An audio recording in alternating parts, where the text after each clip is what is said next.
everybody, and welcome to Climate Diet's podcast, Climate and Cuisine.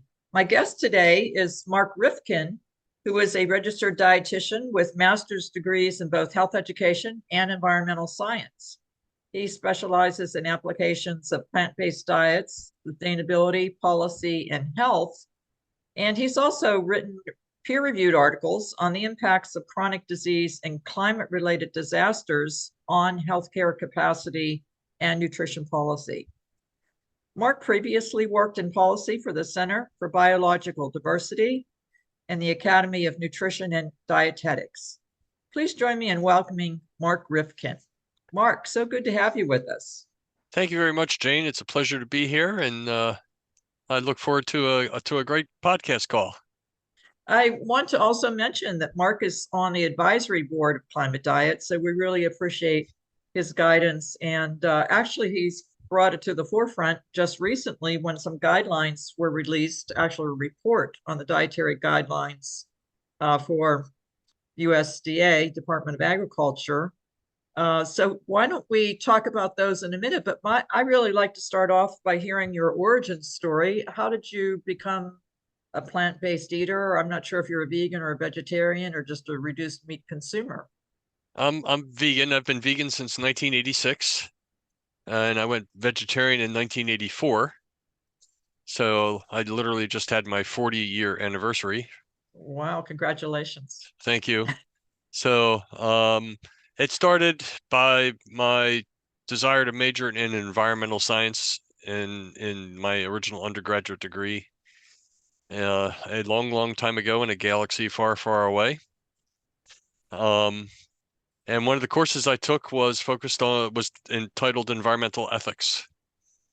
And I had never been exposed to vegetarian ideas before. I'd heard about vegetarians in a general context, but didn't know any, and certainly didn't know anything about what they ate or what they believed in. And one of the books for the course was Animal Liberation by Peter Singer. And the book actually did not convince me, but the course got me thinking about some things. And then later, the next semester, that same professor proctored an independent study. Basically, a group of, sorry about my cat, a bunch of environmental advocates sitting around a table, and one of my classmates brought in a film about meat. And up till this point, I was a thorough carnivore, liked burgers especially, and barbecue chicken. But I had no clue what the impacts of my dietary choices were. I saw that film in the class, and I was floored. To this day, I don't remember the title of the movie. I should have remembered it, and for some reason I've blocked it out. So I'm trying actually to rediscover the title of that, but nonetheless. Was it Cowspiracy? But maybe not, because I think Cowspiracy may be more recent. Much more recent. Yeah. Again, this is 1984, so yeah.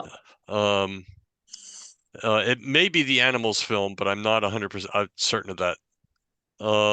So I literally called my mother, who of course only knew me as a carnivore. And I told her, Mom, I'm becoming a vegetarian. And of course, the first question out of her mouth was, where do you get your protein? Where are you going to get your protein? So there were two other vegetarians in the class, and that was my entire exposure to what vegetarians actually eat and who vegetarians might actually be. So based on that, I basically gave up all the flesh in my that I was living with at the time. So I cut out all meat, chicken, and fish within 2 weeks. But it's also fair to say that being 20 years old at the time, I literally did not have a clue what else to eat other than eggs and cheese. So a lot of my meals were eggs or cheese. I literally had no clue what to cook. And then about 6 months later, I found a local nonprofit at a health fair, quite by random chance. And they really helped provide some really good guidance on about what vegetarians actually eat. So, Well, great. Do you think it had a a predictive help in picking your life's work, since you ended up in nutrition and dietary work and the policy around that for the country? definitely. I became motivated to become active after I gave up dairy and eggs in 1986. And then, because of what I'd learned, I became what some people might affectionately call a preacher, which certainly represents the passion that I had, but not necessarily an effective strategy for communicating the need for dietary change. Yeah. But I had that passion, and then joined a local nonprofit group, became active doing protests and other community activism, but ultimately realized that those efforts were providing very little return on investment in the sense of behavior change for the amount of activism that we were engaged in. So I figured if I wanted to help if I wanted to help animals and save animals, I needed to help people. And I decided, okay, well, if factory farming is the reason that most people are impacting animals, then I need to help them not eat animals. Best way to do that is to go back to school and ultimately become a dietitian. And that's what I did. So I became a registered dietitian in 2005 after literally 10 years of school. And yeah, it's all history from there, so to speak. Well, that's fantastic. So that's a nice segue to move on to talking about these guidelines of USDA. I'm not sure how often they revise them, and maybe you know the answer to that, but the report that came out about a week ago, and thanks to your help and the press release that we put out with our comments on it, because there is some good news in that advice, which is looking at sustainability of diets and reduction in meat. Do you want to talk about sort of overall your view of the advisory committee's report? Sure. So first of all, the dietary guidelines, or what some people refer to as the DGA, are issued jointly every 5 years by the U.S. Departments of Agriculture and Health and Human Services. The document makes recommendations for the dietary patterns for healthy Americans, emphasis on healthy, because a lot of Americans are not healthy, and therefore the dietary guidelines don't necessarily apply to people with diagnosed diseases. But it also, the guidelines also set the standards for government meal planning, as they are applied in schools, the WIC and SNAP programs, as well as congregate meal settings for seniors. Private food So charity. these do provide guidance to federally funded Yes. school lunches. The school Yes. federally funded. Oh, well, that is good news. Yes. School lunches are obligated to comply with the dietary guidelines, Okay. which means in theory, every 5 years, schools are obligated to review whether or not their meals meet the updated guidelines then in force. So, and also private food charities who provide meals may also use them as a standard in their meal planning as well. Well, so what did you see as the big takeaway on this advice? I know the report was 400 pages, but can you give us a few key takeaways? Sure. So the report, which was issued by the Dietary Guidelines Advisory Committee, so the committee is advisory to the departments in issuing the actual guidelines. The report basically encourages Americans to eat more beans and lentils based on their benefits for both health and sustainability, specifically, of course, the climate crisis. Beans and lentils generate about 90% fewer emissions than beef and reduce risks of obesity, heart disease, diabetes, and hypertension, all of which, of course, are at epidemic levels in this country. I'm so glad to hear you bring this up, because people do not realize how impactful raising livestock is on the environment. Exactly. Animal And agriculture contributes 30% of greenhouse gas emissions. Some people calculate it's higher than that, but it's 30% of yes, all greenhouse gas emissions. It's pretty huge. yeah, the global impact of that 30% is so obviously quite substantial. And one research team highlighted the fact that even if we stopped all fossil fuel emissions today, which of course is not possible, not likely, but even if we stopped all fossil fuel emissions today, not changing our dietary habits will make reaching the goals of the Paris Treaty basically impossible. We will not be able to meet the Paris emissions reductions without also modifying dietary patterns. So even though a lot of people are, shall we say, are skeptical of the need to change dietary habits for sustainability reasons, dietary habits are critical just as much as fossil fuel emissions. There is some good news on this front, however. There was a survey that was done, and I'm blanking on who conducted it, but we know that about 3 to 4% of Americans are vegan, and then around 4% to 5% are vegetarian. This survey showed that 45% of people were were thinking of reducing their meat consumption, and 46% were thinking of reducing their dairy. So if that's predictive behavior, my guess is it included a lot of young people who are concerned about the climate and do see, the trend to eating less meat as something that they need to do. Well, Yes, they have climate anxiety. I think it's yes, 70% of all young people under the age of 25 are making life choices, based on knowing that the climate is changing, and like not having children. So yeah, the yep. climate anxiety is huge among a younger generation. And if I were of that age, I would probably be in that same group. I will share that, amongst the lifestyle changes one could possibly make, in addition to say, changing driving habits and reducing meat and dairy intake, is also reducing our reproductive rates. Yeah, absolutely. Mark, let's go back to the guidelines in that report. One last question. When do you know if the department, USDA, and HHS would accept the report's recommendations? So right now they're in a comment process. The comment process, which provides the public an opportunity to comment on the Dietary Guidelines Advisory Committee's report, that process ends Monday, February 10th.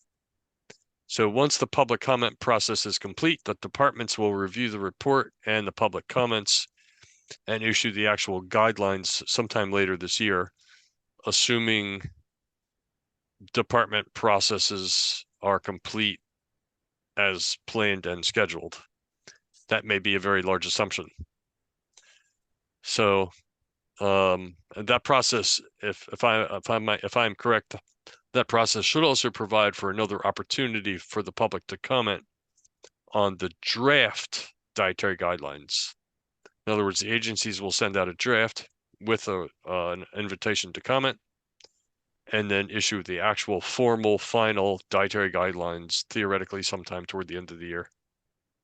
Well, that gives us a good chance to provide that input. And we commented previously on some guidelines from USDA. It was about a year ago, and you were extremely instrumental in providing the input for that. So maybe we can work together again to comment on these. And right now it looks like good news. So let's hope that'll continue when we see the final draft.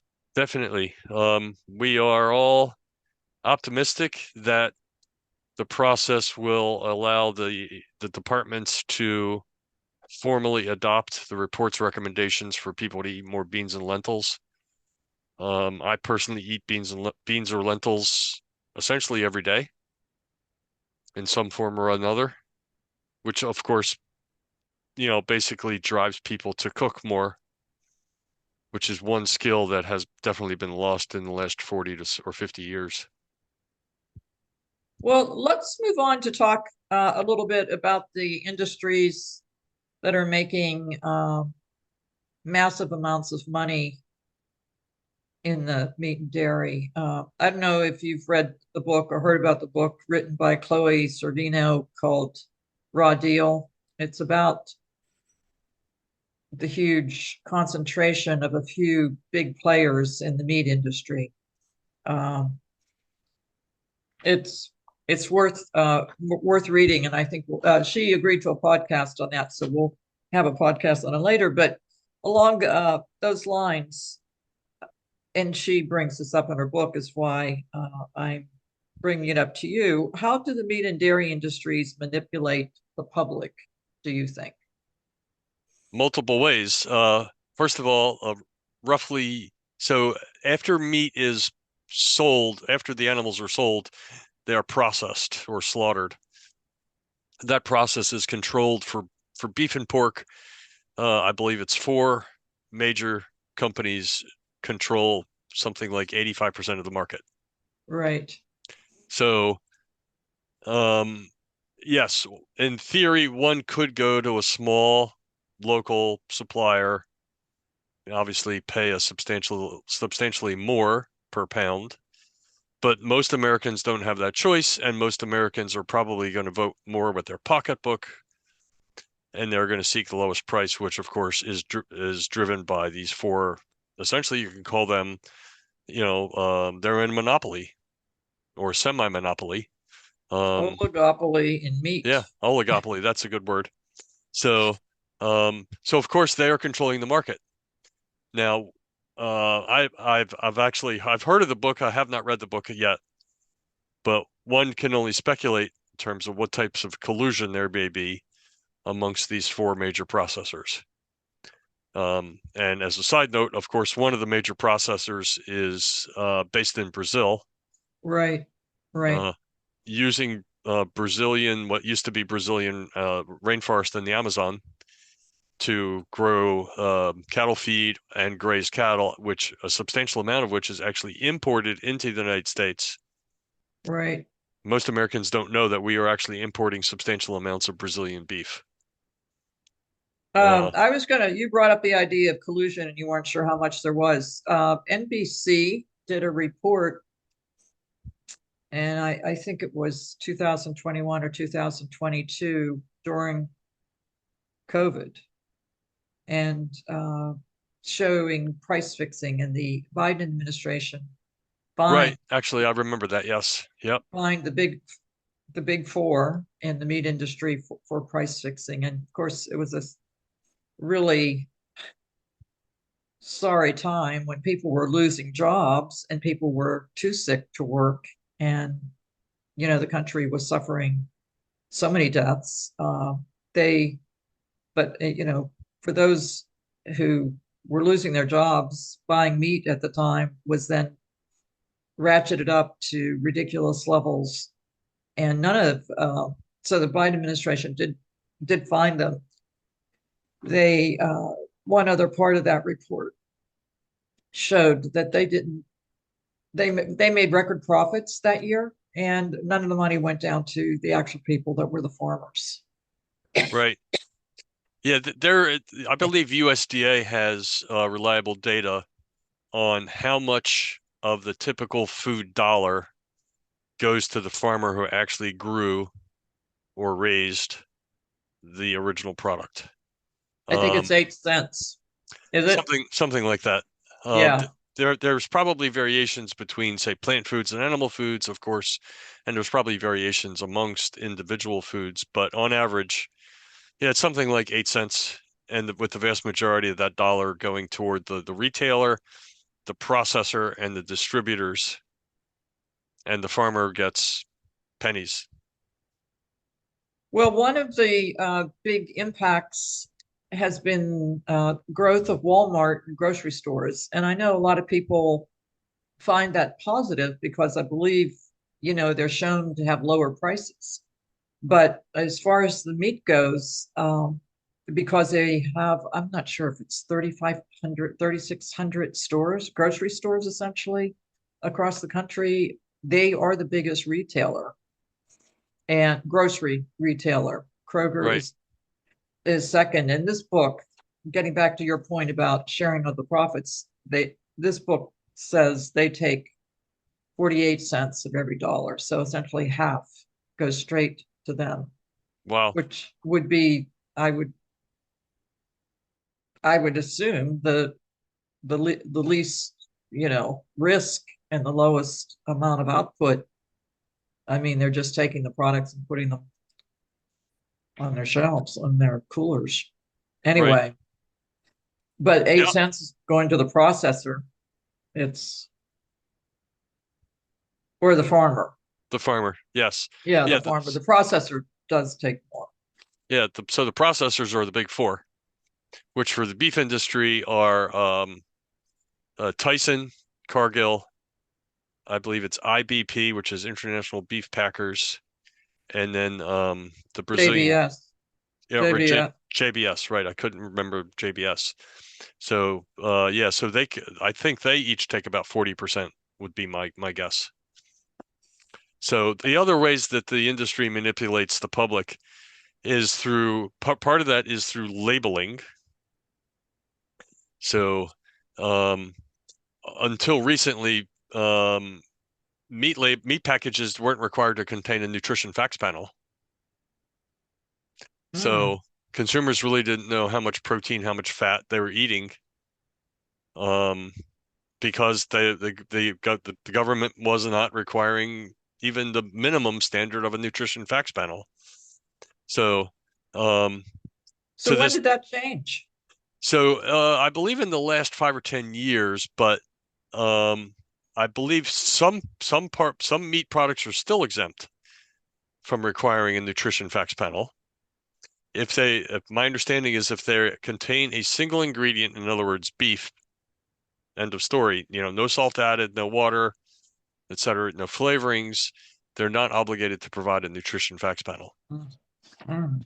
So the only case where, you will see, of course, is on processed products like, chicken, that has salt added, and most chicken does. Or of course, foods like bacon and deli meat and sausage, of course, that we call processed meats. Those all are required to have nutrition facts panels. So the consumer really doesn't know what they're buying, for one thing. And of course, that's with the active lobbying by the industry itself to exempt itself from rules that apply virtually everywhere else in the food industry. So, of course, and then of course they market to the public through checkoff dollars. So checkoff dollars are um, money paid by the it's money paid from the sale of meat. I believe it's roughly $1 per package or something like that, which goes to the government for marketing of beef and dairy. So everybody's familiar with the famous milk mustache. That was a result of a checkoff program. So that is actually a subsidy from the federal government, the promotion? I'm unclear on your point. Yeah, technically, it's the money itself is paid by the consumer, but it's administered by the government. Okay.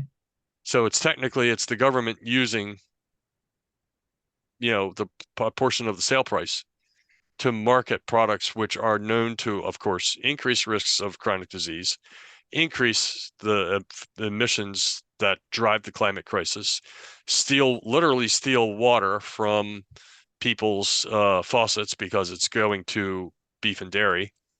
In fact, there was just a report issued just recently about that literally 10% of Americans do not have a reliable water supply.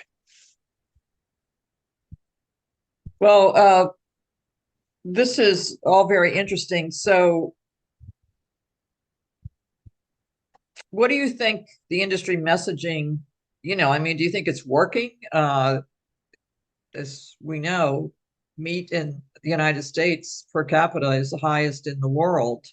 So far, it's even though there may be a trend to less beef, and I believe there's some data on that, but overall, there's certainly more meat being eaten per capita by people in the United States than any other country in the world. Yes. So, Unfortunately, it would be difficult to conclude that their messaging is not working. Of course, you just drive down any major highway that is, commercialized. You see, fast food restaurants by the dozen advertising, high emissions, uh, products that increase chronic disease risks, but 2 for $5, 2 for $6. it's unbelievable they can sell them for those prices, right? Right. Well, part of that, of course, is because they are externalizing costs. So if you dumped your waste on the public highway and somebody caught you, you would have to pay a fine. But the industries do it all the time, and it's perfectly legal. So they're externalizing the costs by passing those costs that they are generating to the public, to the environment, to taxpayers. They're passing those costs off to the consumer. The consumer pays the costs through their tax dollars. So and through impacts to their health, of course, and the environment is paying the costs. Animals are paying the cost. So it's been commonly estimated that if those costs were not externalized as they are currently, ground beef would be somewhere between $35 and $50 per pound. Wow. Wow, that is interesting. One piece of data that sticks in my mind is how much, when you talk about the resources needed for beef, 1 pound of beef, I believe, takes 2,600 gallons of water to produce. I mean, it's masses go to grow these animals. On food products overall, beef is at the very top of the list, also in terms of creating greenhouse gas emissions, where I think the bottom of the list are bananas and other plants. Yes. But yeah, beef is absolutely worst. And chickens and others, I'm vegan, so I'm not in favor of eating any of those things, but the rest of the country hasn't quite caught up with vegans. Yes. But Needless to say, but little less harmful to the environment. yes. So beef and also other ruminants like lamb and goat contribute the most because of their unique digestive anatomy and physiology. So livestock, Methane, right? So right? yeah, so the ruminants release methane. In general, chickens are not ruminants, or neither are poultry, other birds like turkey and ducks are not ruminants, so they generate little or no methane. Hogs generate methane not in their digestive tract, but by their animal waste and the way that the waste is stored. So hog waste is the number 2 or number 3 source of methane, of agricultural methane, after beef and lamb, is hogs. The methane is so damaging to the environment, and I don't think this has gotten out there. This information has gotten out there to the public, or they understand it. Even Correct. the most recent things when it's talked about it, because I think a UN's report that they put out on, I think it's every year at the COP, for the COP conference, they talk about it, but they don't get into the fact that it's 80 times as impactful on the environment as carbon dioxide. And then they transfer it into carbon dioxide in their tally, which then I think confuses the whole thing. But methane, as you know, is a hugely coming from cattle, beef, more so than, as you point out, the other, like Yep. poultry. But Some people would argue that, it's easier and we would get more return on investment by controlling our methane emissions than we would by controlling our CO2 emissions. Because we could literally, for 90% of the country, or 85 to 90%, could literally stop eating beef tomorrow, or at least reduce, assuming they knew what to replace it with.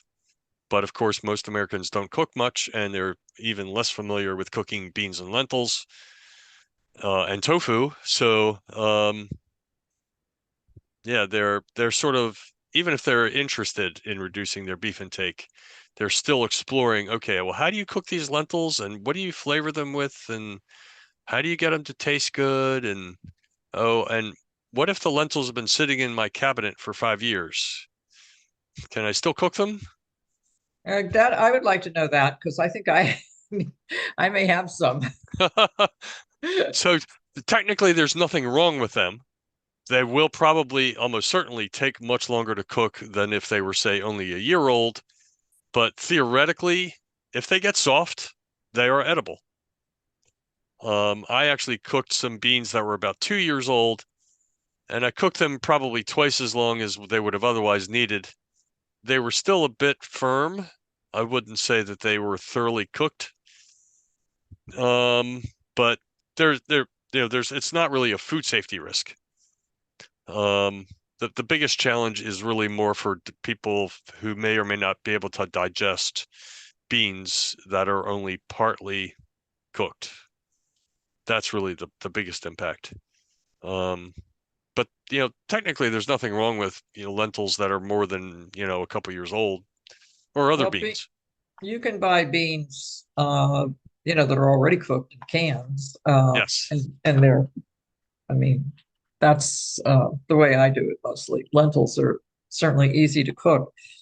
Well, we're bringing up some good topics here about, the nourishment and also the enjoyment of eating really delicious food. And I don't think people really, if you haven't tried it, you don't know how delicious plant-based food really is. We put out recipes. Climate Diet puts out a recipe every week, and even though I have sort of my own favorites, because I'd rather just cook without looking at recipes, but when I've tried some new ones, I'm pleasantly surprised at some other cuisines that are so tasty. Uh, Mexican culture has some great dishes, tacos that are plant-based. I don't know. Do you have any advice to our listeners and our viewers on where do you get your recipes? Absolutely. So I recommend, and for many cases, what people can do is use the same recipes they're using now for beef or chicken. Keep the spices, the marinade, the sauce exactly the same. Just switch the protein out. That's literally 80% of the job. So instead of, say, a great example is chili. You can easily replace 50% or more of the ground beef in a typical chili recipe just by using a vegan or vegetarian burger crumble. Once it's in this chili, most people never even taste the difference. Yeah, absolutely. It's exactly the same texture, and of course, everything is going to taste the same because it's all been flavored with spices. So many of my recipes also come from omnivorous sources, and I simply veganize them. One of my best recipes is a spicy cherry glazed meatball that was in a mainstream magazine about 4 or 5 years ago. And it called for regular beef meatballs and a homemade sauce. And the homemade sauce uses, pretty basic ingredients that most people can find in any major supermarket: cherry jam, sriracha, soy sauce, onions, garlic, and chili sauce. And I simply switched the beef meatballs for a vegan meatball that's commonly available in one of the major value food retailers. That sauce is, let me tell you, absolutely amazing. It sounds delicious. It is. So fundamentally, the protein becomes a vehicle for sauce. That's Well, really I think it's good actually in its own right. I was going to point out that Burger King did a taste test, and this was probably 3 or 4 years ago, maybe more, and they introduced Beyond Meat or some form of plant-based burger, the and impossible. yeah, nobody could tell the difference Right. in their taste test The between it and beef. So, the Today Show also did a similar taste test live with a vegan chicken. oh, interesting. That was about 8 or 10 years ago, I think. And the hosts of the Today Show thought that the vegan chicken was the actual chicken. Interesting. And who was the brand? I believe they were using either Gardein or what Beyond was then selling at the time. Beyond, of course, has reformulated their chicken product, I believe, but they were using either Gardein or Beyond, and it really did replicate the texture, the flavor of what most people were expecting in, say, a chicken breast. So, so really, once you get the texture of a protein down, the rest of it is sauce. That's really what it amounts to. Yeah, and you're right. You can just keep making all those recipes that you made, or maybe even your mother made, and you still like. I make meatloaf with impossible meat, and it's delicious, and it just looks like meatloaf, and it Yep. tastes like meatloaf. It's great. Most I've also heard other people say that, you know, beef tastes good because we meat eaters season their meat with plants. That's why meat tastes good. So it's the herbs and the spices. Now, of course, there are other components to flavor like fat and salt and smoke, but a large portion of what people are tasting when they eat meat is the seasonings, the herbs and spices that they add that make that meat taste good. But besides that, like for meatloaf, it's green. I make it with onions and green peppers, and I put breadcrumbs in. But the green peppers and onions, I think, also in Yeah, addition, they're, as you mentioned, the plant-based is what gives it the good flavor. yeah. So I would totally agree with that. So countering, let's go back to some of the things that we were talking about a little bit more global, although this is certainly global. Do you think the plant-based movement is having some success, and is the messaging starting to work? Do you think? I definitely think it's having success in based on the data that you cited earlier, that 45% of people are choosing plant-based when it's available. Um, Although they may or may not be going fully vegan. And some people would even say, and I would probably agree, we don't need, say, 5 million perfect vegans. We need 300 million people eating a reduced meat diet. And it would also be nice if some people did convert to vegan, but in practical purposes, I'd rather have the 300 million eating a reduced meat diet than 5 million just eating vegan. But in some sense, yes. So I think the plant-based movement is having some success. And of course, you can walk into any major supermarket and just look at the variety of products on the shelf.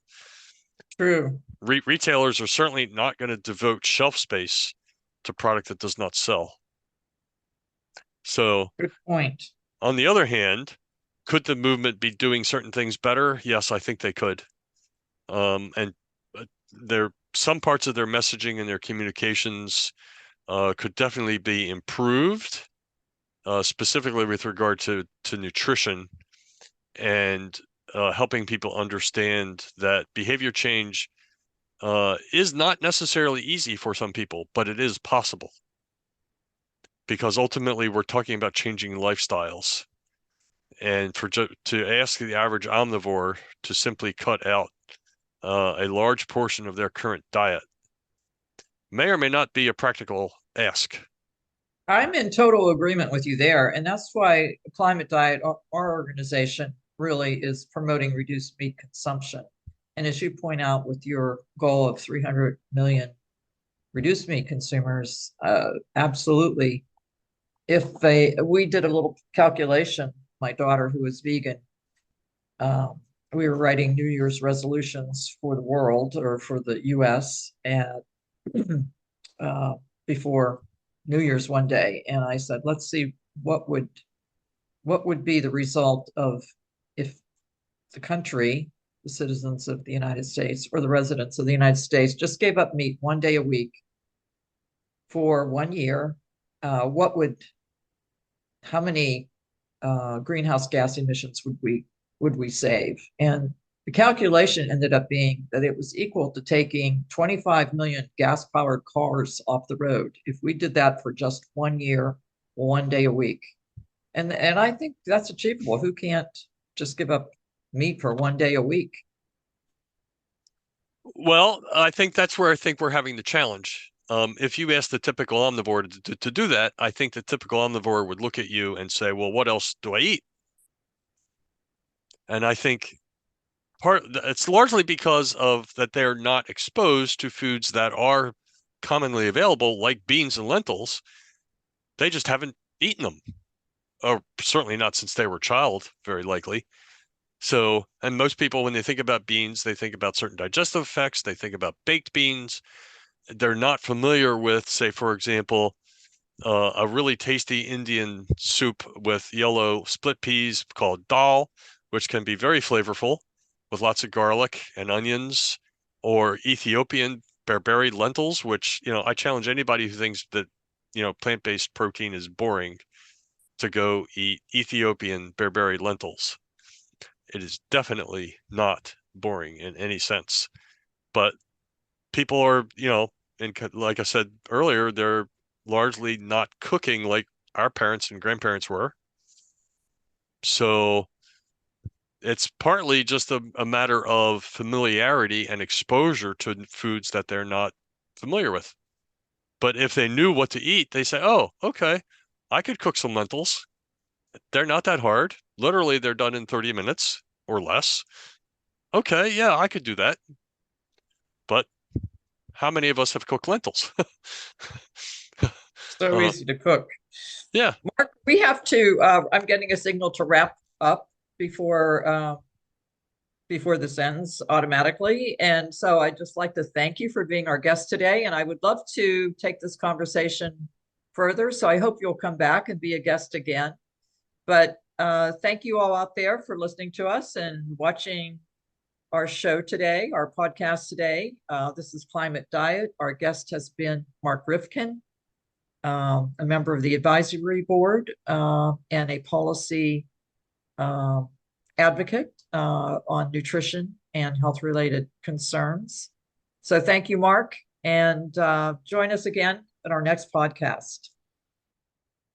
This is Jane D. Marina signing off. Thank you, Jane.